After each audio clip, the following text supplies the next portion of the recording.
నేను అవినీతి చేస్తున్నాను, కాంట్రాక్ట్ల కూడా కమిషన్లు కొడుతున్నా అని చెప్పి నిస్సిగ్గుగా బహిరంగంగా చెప్పినావే, ఆ రోజు నీకు ప్రజాస్వామ్యం గుర్తుకు రాలేదా?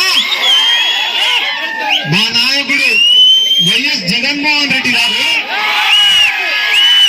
ప్రతిపక్ష నాయకుడిగా ఇదే తాడిపత్రికి వస్తే అడ్డుకోవాలని ప్రయత్నం చేశారు, ఆ రోజు ప్రజాస్వామ్యం గుర్తుకు రాలేదా? మా మామ ఆయన సొంత గ్రామంలో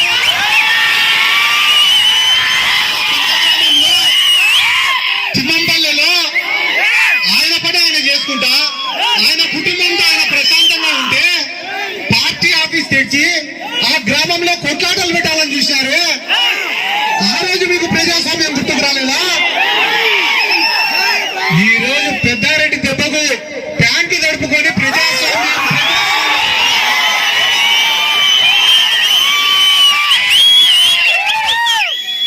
ఇద్దరు బలవంతులు కొట్టుకున్నా,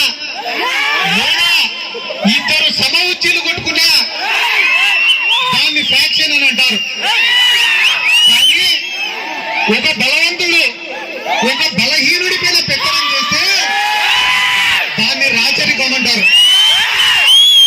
ఈ తాడిపత్రి నియోజకవర్గంలో 30-40 సంవత్సరాలుగా జేసీ కుటుంబం వాళ్ళు రాచరిక పాలన నడిపించినారు.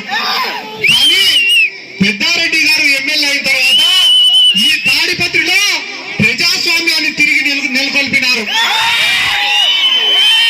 ఇది నేను మీరే కాదు, రాయలసీమ ప్రజలు, రాష్ట్ర ప్రజలందరూ తెలుసుకోవాల్సినటువంటి పచ్చి నిజం. ఏ రకంగా అంటే మన పెద్దారెడ్డి గారు పాదయాత్ర చేస్తున్నారు.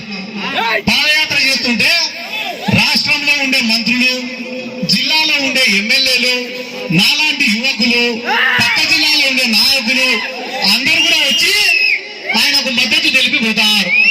ఎందుకంటే ఆయన పైన మాకున్నటువంటి గౌరవం. ఇంకొక పక్కన జేసీ వాళ్ళు ఉన్నారు. ఈ జిల్లాలో 70% మంది తెలుగుదేశం పార్టీ వాళ్ళు ఏం కోరుకుంటారు తెలుసా? జేసీ వాళ్ళు వద్దు అని కోరుకుంటారు. మేము గెలిచినా గెలిచకపోయినా తాడిపత్రిలో మాత్రం జేసీ వాళ్ళు ఓడిపోవాలని కోరుకుంటారు.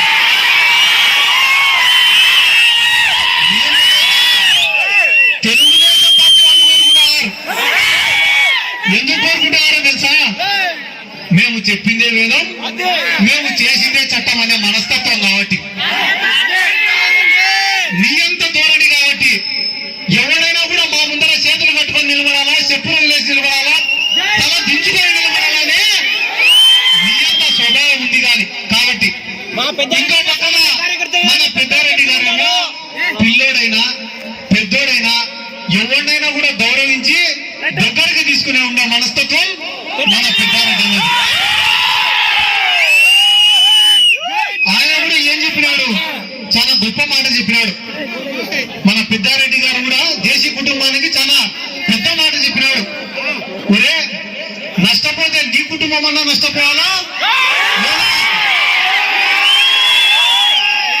లేదా నా కుటుంబం అన్నా నష్టపోవాలా, కానీ మధ్యలో అమాయకమైన ప్రజలు ఎందుకు నష్టపోవాలరా? నీ కోసం నా కోసం మన మధ్య ఉండే కార్యకర్తలు ఎందుకు నష్టపోవాలరా అని చెప్పి ఒక దమ్మున్న నాయకుడు మాట్లాడిన మాట మాట్లాడినాడు. కానీ జేసీ వాళ్ళు మాత్రం ఎంతమంది పోయినా బాధలే కానీ మేము మాత్రం సంతోషంగా ఉండాలని అనుకుంటున్నారు. అది వాళ్ళ నాయకత్వానికి మన నాయకత్వానికి ఉండేటువంటి తేడా. ఇది ప్రతి ఒక్కరు కూడా గమనించుకోవాల్సిన అవసరం ఉంది. ఎందుకంటే నేను నిన్న మొన్ననే చూసిన, ఎవరైతే ఈ జేసీ వాళ్ళు కానీ చాలా మంది టీడీపీ వాళ్ళు కానీ మా జగన్ సార్ గేట్లు తీస్తే వెంటనే దూరాలని ఉన్నారు లోపలికి. వచ్చి వైఎస్ఆర్ కాంగ్రెస్ పార్టీలో చేరాలని అనుకుంటారు వీళ్ళందరూ కూడా. ఎప్పుడైతే జగన్ సార్ వీళ్ళని చేర్చుకోలేదో మళ్ళా వెంటనే మా జగన్ సార్ ని విమర్శిస్తారు. ఆడవాడు కూడా చిత్తూరులో ఏమో పాదయాత్ర చేసుకుంటూ తిరుగుతా.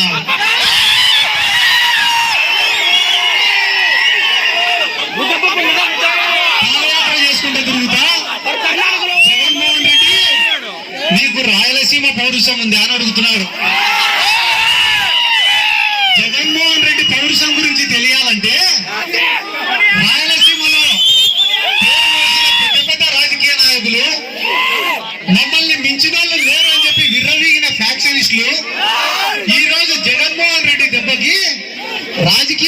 చేసుకొని ఫ్యాక్షన్ చాల్చుకొని భార్య బిడ్డలతోటి వ్యవసాయం చేసుకుంటున్నారు లేదా వ్యాపారం చేసుకుంటున్నారు.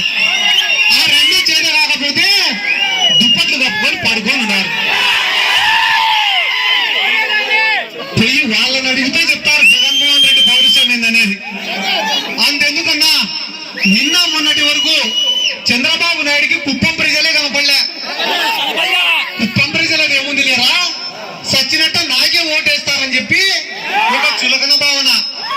కానీ ఈ రోజు నెలకోసారి కుప్పం పోతాడు, కుప్పంలో ఇల్లు కట్టుకుంటాడు, నా శేష జీవితం అంతా కుప్పంలోనే గడుపుతా అంటున్నాడు.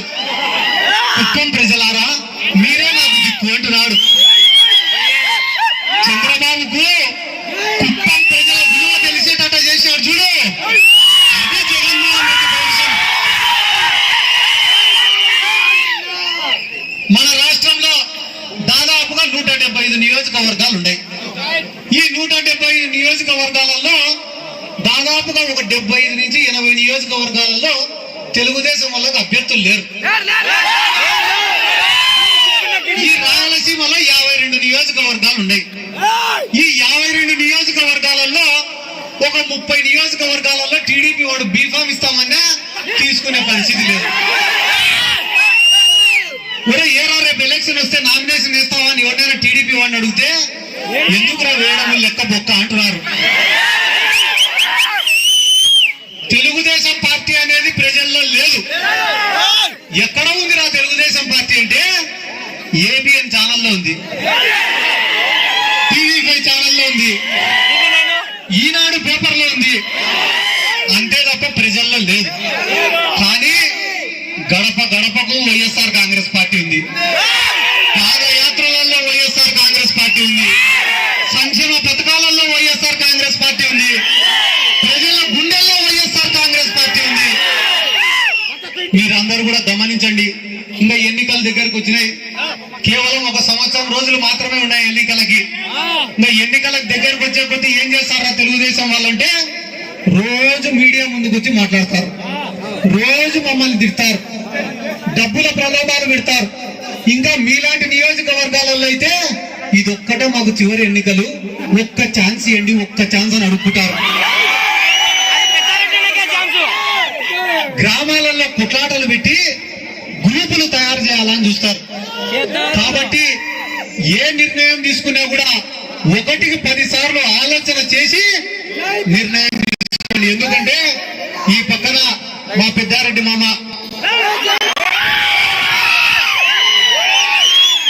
కాలం అనుకూలంగా ఉన్నా లేకపోయినా, కష్టం వచ్చినా నష్టం వచ్చినా, ఆర్థికంగా బాగున్నా బాగాలేకపోయినా, ఆరోగ్యం సహకరించినా సహకరించకపోయినా, ఈ 40 ఏళ్ల రాజకీయ జీవితంలో ఆయనను నమ్మి ఆయన వెంట తిరిగిన ఏ ఒక్క కార్యకర్త చేయి కూడా ఇడిచిపెట్టకుండా ఆయన కష్టమైనందుకే ఒక రోజు కష్టం 2 రోజుల కష్టం కాదు, 30-40 ఏళ్ల కష్టానికి ఫలితమే ఈ రోజు ఆయన తాడిపత్రి ఎమ్మెల్యేగా ఉన్నాడు. అటువంటి నాయకుడికి అండగా ఉండాల్సినటువంటి బాధ్యత తాడిపత్రి ప్రజలకు ఉంది, వైఎస్ఆర్ కాంగ్రెస్ పార్టీ యువజన విభాగానికి కూడా ఉందని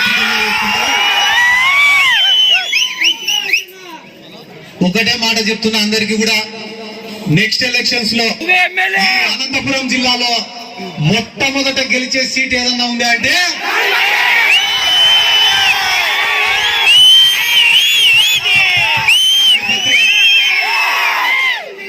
నేను ఇంకా మీకు సంక్షేమ పథకాల గురించో, అభివృద్ధి కార్యక్రమాల గురించో, మా జగనన్న పాలన గురించో చాలా చెప్పచ్చు. కానీ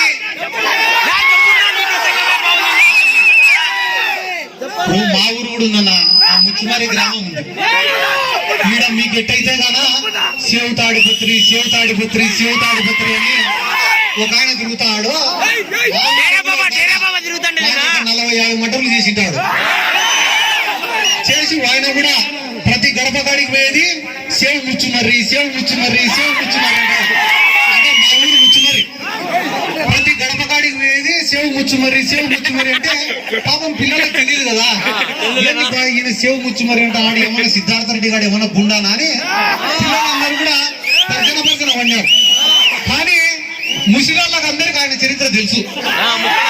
ఒక పెద్దమ్మ గాడికి పోయి అమ్మ సేవ్ ముచ్చు మరి అమ్మ పొరపాటున కూడా మీరు సిద్ధార్థ రెడ్డి గారిని ఓటు వేద్దండి అమ్మా వాడు రౌడీ అంటే ఆ పెద్దమ్మ నిన్ను మించిన రౌడీ ఎవడున్నాడు అని అంటే వాళ్ళు చేసిన హత్య రాజకీయాలు, వాళ్ళు చేసిన మోసాలు, వాళ్ళు చేసిన దౌర్జన్యాలు, వాళ్ళ అవినీతి సంపాదన, వాళ్ళ చేతి కంటిన రక్తపు మరకలు అన్ని మర్చిపోయి ఈ రోజు మా పెద్దారెడ్డి మామను ఏదో పెద్ద రాక్షసుడిగా చిత్రీకరించి ఓట్లు పొందాలా అనుకునేంత చిల్లర రాజకీయం అవసరంలే. ఏదైనా ఉంటే మేము చేసే పనుల గురించి మేము పబ్లిక్ కి చెప్పుకుంటాం, మీరు చేసే పనులు ఏమైనా ఉంటే మీరు పబ్లిక్ కి చెప్పుకోండి. మిమ్మల్ని నమ్మితే మీకు ఓటేస్తారు, మమ్మల్ని నమ్మితే మాకు ఓటేస్తారు. 30 ఏళ్ళు 40 ఏళ్ల జీవితంలో ప్రజలకు సాగునీటికి వాళ్ళ అవసరాలు తీర్చలేని మీరు ఈ రోజు ఆయన సొంత ఖర్చులు ఖర్చు పెట్టుకొని ఈ రోజు కాలువలు నిర్మిస్తుంటే ఆయన పైన విమర్శించడం నిజంగానే సిగ్గుచేటని చెప్పి ఈ సందర్భంగా మరొకసారి తెలియజేసుకుంటూ